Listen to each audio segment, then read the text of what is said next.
Ah, gardening. It's supposed to be a relaxing hobby, right? Wrong. At least, not for me. I've got a list of pet peeves a mile long when it comes to gardening. So let's get started on my top 10 garden frustrations. Weeds. They're like the unwanted guests who just won't leave.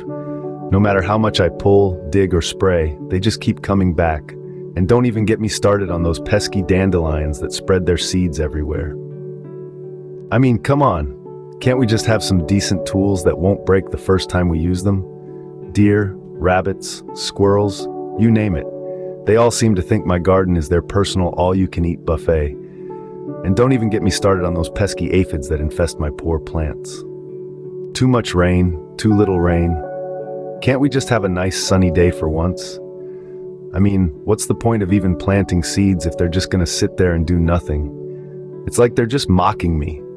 I know, patience is a virtue and all that, but come on, can't we just have some nice fluffy compost to work with? I mean, what's the point of even having a fence if it's just gonna let all the critters in? It's like they're just taunting me. I give them everything they need, water, sunlight, nutrients, and still, they just won't thrive. It's like they're just not trying. I swear, it's like the weeds are trying to outcompete my poor plants. Can't we just have a fair fight for once? I mean, I know I'm supposed to be a gardener and all, but can't we just have a little more space to work with?